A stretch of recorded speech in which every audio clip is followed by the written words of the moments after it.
Hi there. Welcome to part 7 of my overview and analysis of the Final Fantasy VII Rebirth soundtrack. We've still got a ways to go in Chapter 2, so let's dive right in.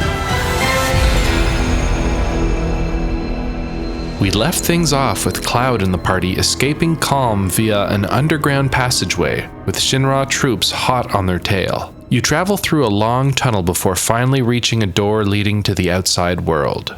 Though we have already heard a staggering 13 different nods and arrangements of the Final Fantasy VII main theme in Rebirth, the version played here is by far the most faithful and accurate to the 1997 original.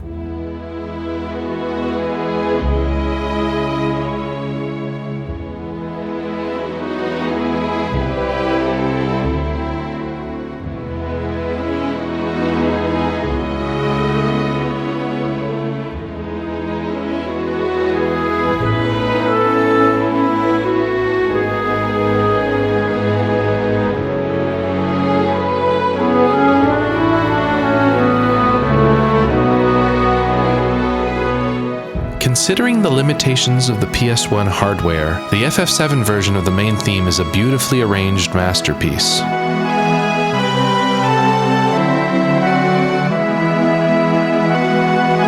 Even back then, the FF7 sound font wasn't convincing anyone with its realism, but it didn't matter. The strings, the brass, the woodwinds, the piano, it all sounds sonically close enough for your ears to make the association, while still abstracted enough to be miles away from any sort of auditory uncanny valley effect. This Rebirth version is quite lovely, though like with any uncanny valley, the closer you are to your goal, the more the differences stand out. It's a touch cheerier than the original, which I'll chalk up to Shima's arrangement style, but more noticeable is its omission of the back half of the track. One of the main theme's greatest characteristics is just how much of an emotional journey it takes you on. It is long, dramatic, and filled with more emotional tone shifts than possibly any other Uematsu composition. Sure, One Winged Angel and Dancing Mad might have more individual passages and shifts, but they almost all fall neatly under the umbrella of, damn, our villain sure is twisted, huh? But the Final Fantasy VII main theme hits everything. If we look at the 6.5-minute piece, we'll see some very obvious movements and dramatic progression. We open on the establishment of the main motif.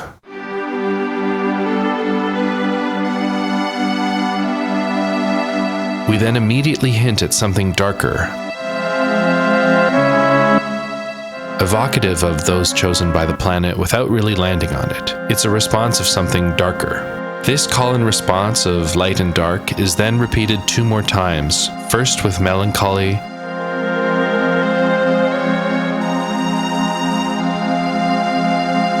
then with more ambiguity.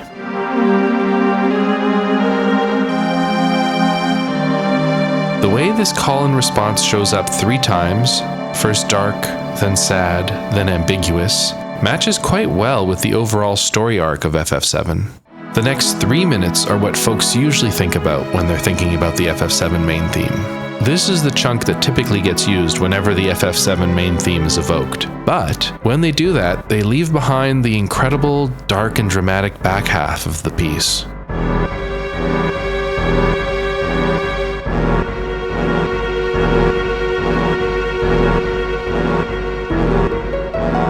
Much to my chagrin, this is the case in this Rebirth arrangement as well. And strangely enough, it feels like Shima did arrange the entire track, but they decided to edit it down. Just listen how dark it gets here, as if it's building towards the next section.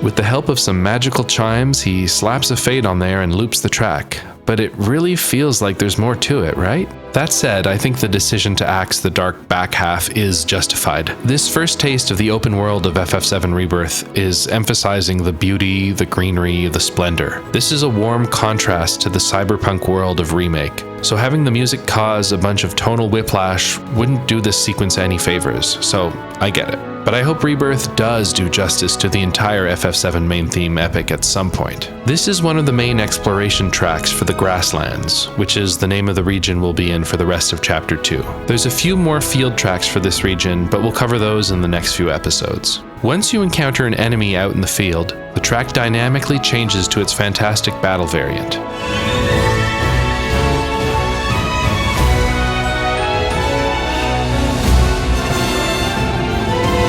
Yes, we've already heard a couple really excellent Shima-arranged combat versions of the Final Fantasy VII main theme in Chapter 1, but here's one more for good measure, and honestly it's just as good as those, so I'll definitely allow it. It also has a few little nods to Let the Battles Begin in there. But again, we've seen Shima do exactly that last chapter as well. A huge deep dive on just one track is well beyond the scope of my current series, but if it's something you're looking for, boy are you in luck. Doubly so. Both Patty Rudisil and Alex McCullough have made fantastic videos covering this specific track. They're able to take the time to go into much more detail than I ever could, so give those a watch sometime. Anyhow, for Cloud and the party to reach the Mithril Mines, they have to go through the swampy marshes, and it's here our next field track starts. But before I introduce that piece, I want to go back to the main Grasslands overworld track again, because the way it transitions into this new piece is pretty unique. As you approach the marshes, instead of immediately fading in our new track, it tacks on a coda to the previous one.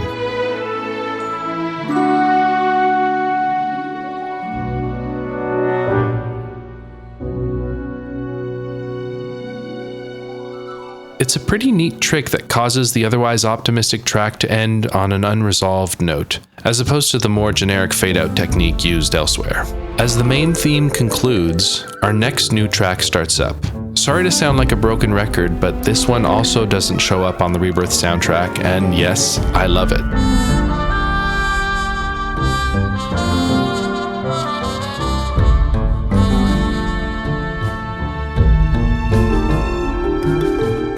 This is an entirely new composition with no pre-existing FF7 leitmotifs, and is almost definitely a Shotaro Shima track. I'm assuming 7 tracks into this series, some of you folks also have no problem picking out a Shima track, but if you need any more convincing, listen to a bit of Sonon's theme from the Remake DLC, where you'll hear a very similar, playful and bouncy arrangement.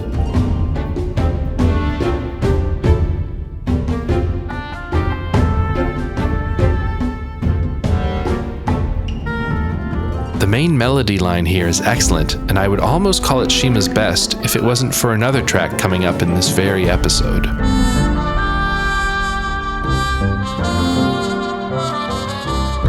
His decision to use a trumpet mute perfectly fits the swampy setting. No, I can't explain why I think trumpet mutes make me think of swamps, but they do, sorry. This track was also a bit of a revelation for me. With its almost comical energy, it reminded me almost immediately of the theme of the Korok Forest from 2017's The Legend of Zelda Breath of the Wild.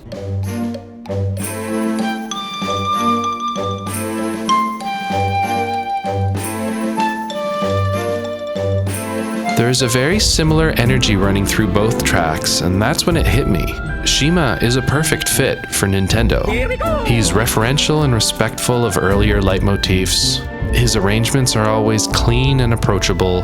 His choice of instrumentation is quirky but broadly palatable. And everyone knows his music, but no one knows his name. He's a dead ringer for an in-house Nintendo musician. Man, if Remake Part 3 again does him dirty from a crediting and recognition standpoint, maybe he should jump ship and join Nintendo or something. Anyhow, I love this track. As far as tracks I'm looking forward to hearing on the Rebirth Plus soundtrack, this one is definitely making that list.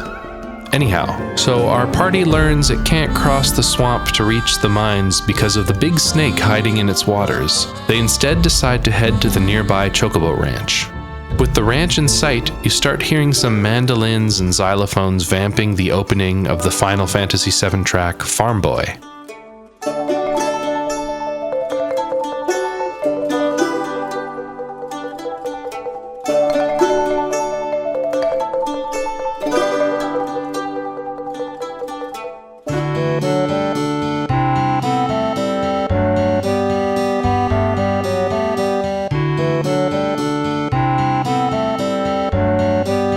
It it doesn't really go anywhere. It just keeps repeating the opening 3 chords over and over again. The track continues to loop throughout the cutscene with Choco Bill, and only once gameplay resumes does the full arrangement of the track seamlessly kick in.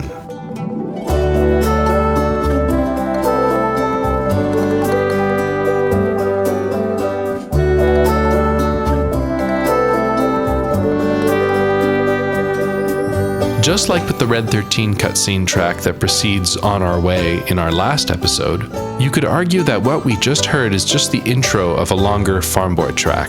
But seeing as how the original soundtrack only includes the version of Farm Boy without the xylophony intro, I'm treating this as 2 tracks. This is another great, faithful Shima arrangement of a classic FF7 tune.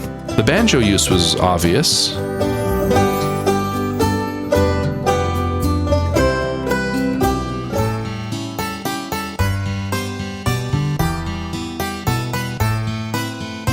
But is that a theremin?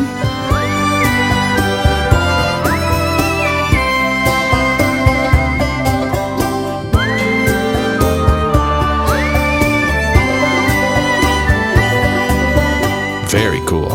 Chocobilly tells you about his chocobo, Pico, that got away, and would you be oh so kind as to go find it? Like in the original, you follow chocobo tracks which eventually lead you to your destination. Here, the game turns into a tricky but mostly fair stealth minigame as you slowly approach Pico, trying not to be spotted by them nor their harem. Naturally, we get a light-hearted, sneaky version of the chocobo theme.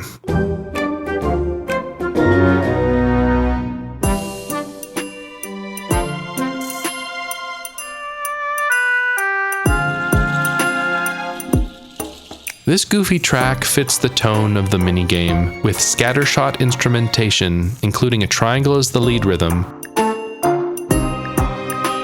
a start-stop trap beat mixed low in the right, and deflating horns.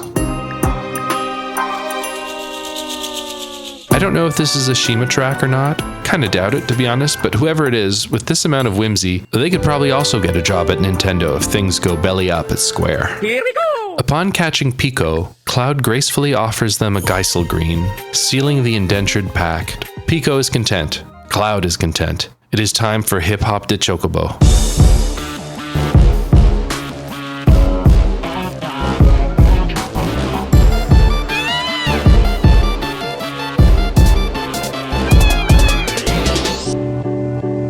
Takafumi Imamura's jukebox masterpiece from Remake is back with one hell of a vengeance. Unlike its diegetic appearance in Remake, in Rebirth it is extremely loud in the mix. Uncomfortably loud, maybe. And even as the cutscene wraps up, just when you think the track will fade out, it keeps going. It keeps playing over top of your gameplay as you return to the farm. Here too you would expect a bit of normalcy as you enter the farm and Farm Boy starts playing again. But no, Hip Hop the Chocobo continues to power on, unstoppable. Approaching Billy triggers a cutscene, which it too features Hip Hop the Chocobo. Wow. No one can say the Rebirth devs don't have a sense of humor. This track became a bit of a running gag within the Remake community, so it's nice to see the sound team bring it back here in such a loud, in-your-face way. I don't know whose decision it was, but my guess is that it was a direct request from the game's director, Naoki Hamaguchi. With the cutscene done, Hip Hop de Chocobo fades away, which in normal circumstances would be a tragedy, but today it makes room for, unironically, my favorite Final Fantasy VII Rebirth track.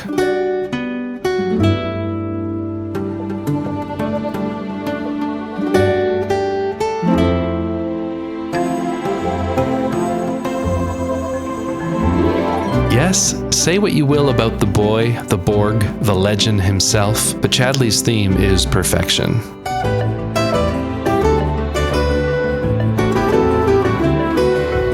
As a composition, Shima's hitting us with some incredible melody lines that climb around with so much wonder and optimism. It is also a new recurring Rebirth leitmotif.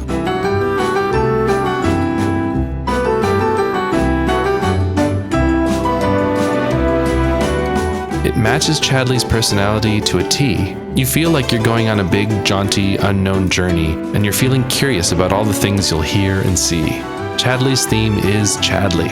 As far as the arrangement goes, it's beyond reproach. The fun, eclectic selection of instruments are all beautifully mixed and easy to make out. The flutes, with the fast counter melodies responding to the piano and mandolin's main riff.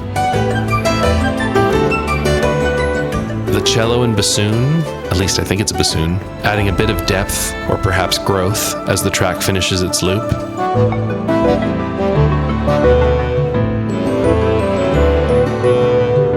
It's all beautiful. I love it. It's all downhill from here. Chadley guides Cloud to a Ubisoft-branded Remnawave tower conspicuously placed within the grounds of the Chocobo Ranch. Interacting with the tower using the Chadley module triggers the next cutscene and our next track.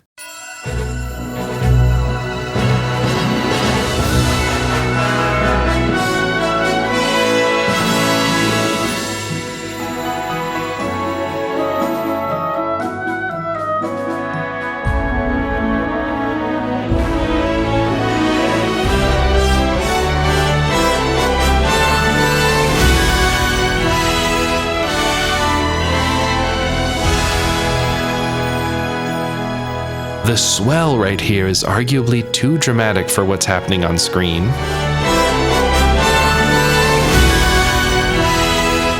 But I imagine from Chadley's perspective, seeing this tower come to life and knowing Cloud is about to spend the next couple hundred hours doing his bidding, gathering intel on rare monsters, strange locations, and mysterious proto-relics, heck, from his perspective, maybe it does warrant so victorious a track. The piece then pivots seamlessly to a more relaxed piano and synth pad-led track as Chadley walks you through the explanations of the game's 1001 different open-world mechanics.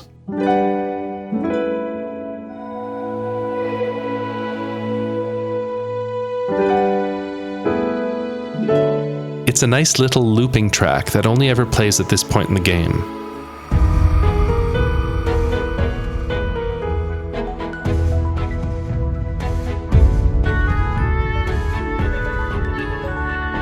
Should you feel compelled to walk away from Chadley, it is replaced by Farm Boy, never to return.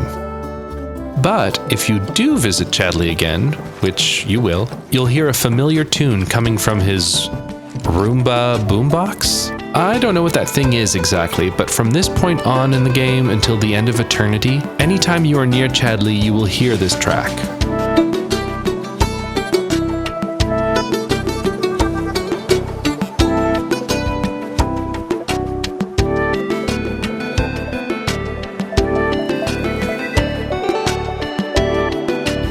This soft electronic version of his theme is actually audible in the main version as well. Shima has simply taken out almost all of the organic layers for this boombox arrangement.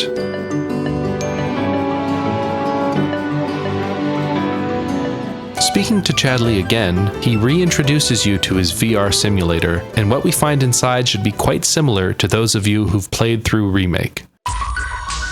The music that plays on the main menu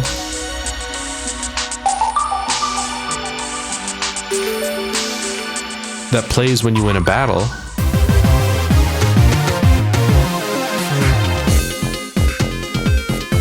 and the music that plays when you lose a battle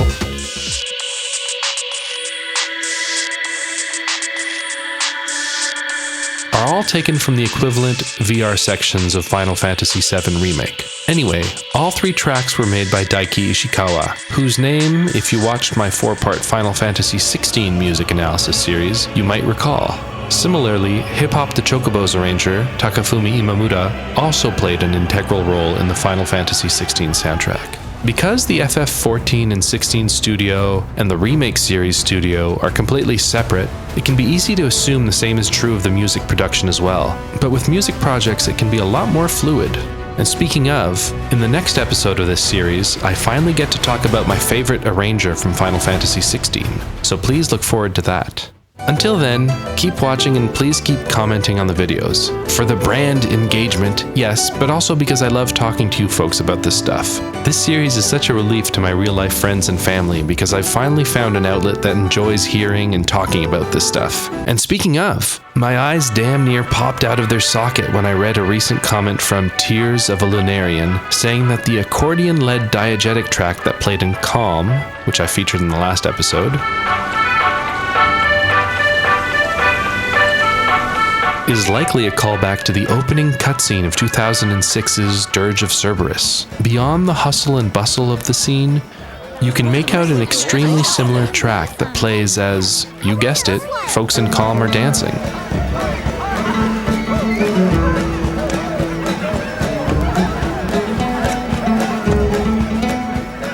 I thought I knew the Dirge soundtrack pretty damn well, but this diegetic track totally slipped under my radar. Wow, incredible find. Thank you so much for sharing, Tears of a Lunarian. Okay, that's going to be it for this episode. Talk to you folks later. Bye.